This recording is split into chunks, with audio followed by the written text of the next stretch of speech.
109 साल पुराने सिद्धांत को चुनौती, दावा, गुरुत्वाकर्षण के लिए द्रव्यमान जरूरी नहीं। विज्ञान कहता है कि गुरुत्वाकर्षण या ग्रेविटी और द्रव्यमान का रिश्ता चोली दामन जैसा है। बिना द्रव्यमान के गुरुत्वाकर्षण का अस्तित्व नहीं हो सकता।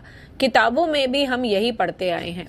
महानतम वैज्ञानिकों में शुमार सन आइजैक न्यूटन और अल्बर्ट आइंस्टाइन ने गुरुत्वाकर्षण और द्रव्यमान पर आधारित महत्वपूर्ण सिद्धांत दिए हैं। अब एक वैज्ञानिक ने उन सिद्धांतों को ही चुनौती दे डाली है।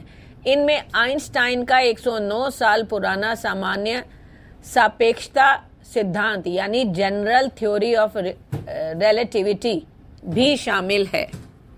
हंट्सविले में अलबामा विश्वविद्यालय के खगोल वैज्ञानिक रिचर्ड लियो का कहना है कि गुरुत्वाकर्षण का अस्तित्व बिना द्रव्यमान के भी हो सकता है। लियो की स्टडी सीधे तौर पर डार्क मैटर जैसी रहस्यमय चीज को खारिज करती है। डार्क मैटर एक काल्पनिक अदृश्य द्रव्यमान है जो ब्रह्मांड के कुल द्रव्यमान का 85% हिस्सा माना जाता है। मूल रूप से इसे बेहद तेज गति से घूमती हुई एक साथ रहने वाली आकाश गंगाओं को समझाने के लिए प्रस्तुत किया गया था। हालांकि डार्क मैटर को अभी तक सीधे नहीं देखा जा सका है।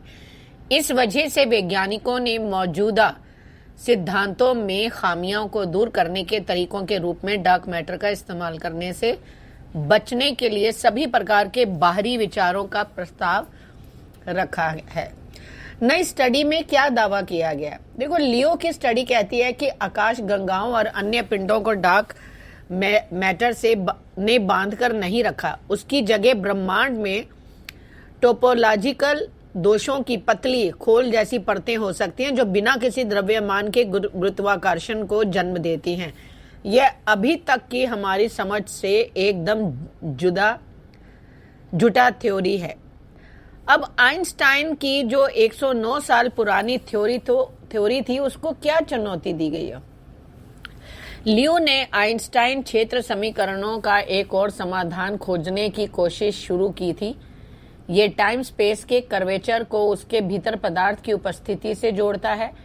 आइंस्टाइन ने 1915 के अपने सापेक्षता के सामान्य सिद्धांत में कहा था कि स्पेस टाइम ब्रह्मांड में पदार्थों के बंडलों और विकिरण की धाराओं के इर्द गिर्द घूमता है जो उनकी ऊर्जा और गति पर निर्भर करता है। वह ऊर्जा आइंस्टाइन के प्रसिद्ध समीकरण E=mc2 में द्रव्यमान से संबंधित है, जो किसी वस्तु का द्रव्यमान उसकी ऊर्जा से जुड़ा होता है जो स्पेस टाइम को मोड़ती है। और स्पेस टाइम के इस कर्वेचर को ही आइंस्टाइन ने गुरुत्वाकर्षण के रूप में बताया है। आपकी क्या प्रतिक्रिया है? कृपया कमेंट करके बताएं। वीडियो पसंद आए तो लाइक शेयर कमेंट करें। धन्यवाद।